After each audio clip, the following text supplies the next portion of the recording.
ఇలాంటి కూర్చోబెట్టి మాట్లాడే వ్యక్తులతో నేనంటే వెళ్ళి సార్ ఆయన అరెస్ట్ చేయండి సార్, ఇంత దిగజారుడుగా మాట్లాడతాను. దానికి కథనాలు మళ్ళీ విశ్లేషకులు ఇప్పుడు చెప్పండి, ఇప్పుడు మనం ఏం జరిగి ఉండొచ్చు అంటారు. అది యాక్చువల్గా ఏం జరిగిందంటే అండి,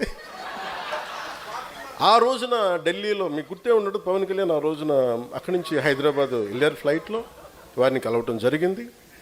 ఆ జరిగిన 32 నిమిషాలు 29 నిమిషాల 34 సెకండ్లలో 4 నిమిషం 32 సెకండ్లో ఇది లేవనెత్తారంట. ఆయన 6 నిమిషాల మటుకు లేదు దీన్ని ఖండించారు. ఇంత గొప్ప చెప్తారు మహాన్మాన్. వీళ్ళందరూ కింద కూర్చున్నాను చెప్పండి. ఓకే ఓకే ఓకే అండి. దే నేను మనోహర్ గారికి చెప్పను నేనేం మాట్లాడాను, ఆయనకేం తెలుస్తుంది. ఏం మాట్లాడతాం నిజంగా ఆ స్థాయి వ్యక్తులు ఏం మాట్లాడతాం అంటే నేను కోర్టులు చెప్పాలండి. ఈ దేశ ప్రధాన న్యాయమూర్తులకి ఒక మాజీ ముఖ్యమంత్రి ఇన్ని కేసులు పెట్టాడు అని నేను చెప్పాలా? ఆంధ్రప్రదేశ్ హైకోర్టు న్యాయమూర్తులకి నేను చెప్పాలా? వాళ్ళకి తెలియదా? సిబిఐ కోర్టులకి నేను చెప్పాలా? వాళ్ళకి తెలీదా ఎవరు దోషులో ఏం చేస్తున్నారో తెలియదా? ఆగమ్మ విను.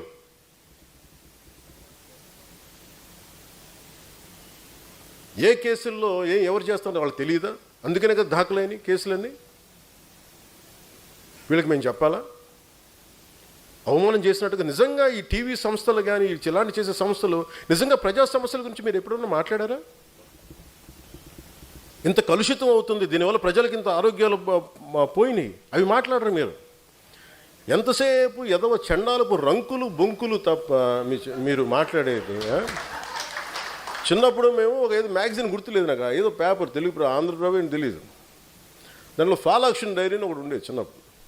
ఎప్పుడు చూడు దాంట్లో మొత్తం చూస్తే ఏడు వాడు రంకులు మాకు అనిపించింది. మేము చదువుతుంది మా అమ్మ తిట్టేది, ఇదేంటో ఈ ఛానల్ని చందవంతో పాటు అది కూడా చదివాండి అని నాకు అనిపించేది. అట్లాగే మేము ఏదైనా చూద్దామంటే ప్రజలకి విఘ్నత కలిగించే మాటలు మాట్లాడతారా? విజ్ఞానం కలిగించే మాటలు చెప్తారు. ఎందుకంటే దానివల్ల ఓట్లు పడవు. పవన్ కళ్యాణ్ అని ఎవరిని తిడితే, పవన్ కళ్యాణ్ అని అమిత్ షా గారు కూర్చోబెట్టి ఒక కథనం కలిగితే చూస్తారు.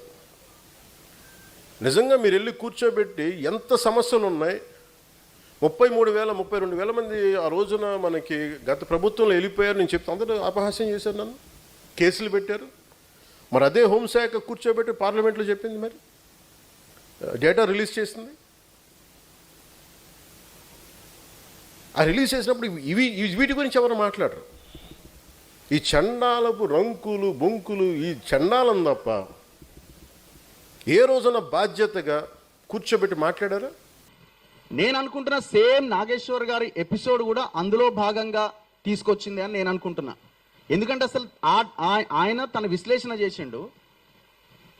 ఒక దగ్గర అమిత్ షాతో జరిగిన భేటీలో, పవన్ కళ్యాణ్ భేటీలో, ఇప్పుడు విషయం ఎట్లా బయటకు వచ్చింది, ఆయన దాకా ఎట్లా తెలిసింది అని అంటే ఎవరన్నా చెప్పొచ్చు, అమిత్ షానే ఇంకొకరితో చెప్పొచ్చు, లేదు పవన్ కళ్యాణే ఇట్లా అన్నాడు అని చెప్పి చంద్రబాబు నాయుడుతో చెప్పొచ్చు, చంద్రబాబు నాయుడే బయట పెట్టుండొచ్చు. వయా ఏ మీడియం ద్వారానే ఏ ఇద్దరు మాట్లాడుకున్న విషయాలు బయటికి తెలవడం పెద్ద సమస్యనా? అసలు అది డిస్కస్, ఒకవేళ మీకు అది తప్పు అనిపిస్తే ఖండిస్తే అయిపోతుంది. అది తప్పంతా ఆయన తప్పు మాట్లాడండి అని చెప్తే అయిపోతుంది. దాన్ని ఒక పెద్ద సోషల్ మీడియాలో చర్చ పెట్టి కేసుల దాకా తీసుకుపోయి అరెస్ట్ కూడా చేస్తారనే దాకా తీసుకుపోయి ఇది ఒక పెద్ద న్యూసెన్స్ క్రియేట్ చేసిరంటేనే దీని వెనకాల నాగేశ్వర్ గారు ఇవాళ మొత్తం తెలుగు ఈ దేశంలో ఉన్న సమాజాన్ని ఇన్ఫ్లుయెన్స్ చేస్తున్నాడు ఆయన వీడియోల ద్వారా. ఆయన ఎట్లా పట్టుకోవాలా? ఆయన ఏమైనా బూతులు మాట్లాడతారా? మాట్లాడు. ఆయన ఏమైనా తప్పుడు సమాచారం ఇస్తాడా? ఇయ్యాడు.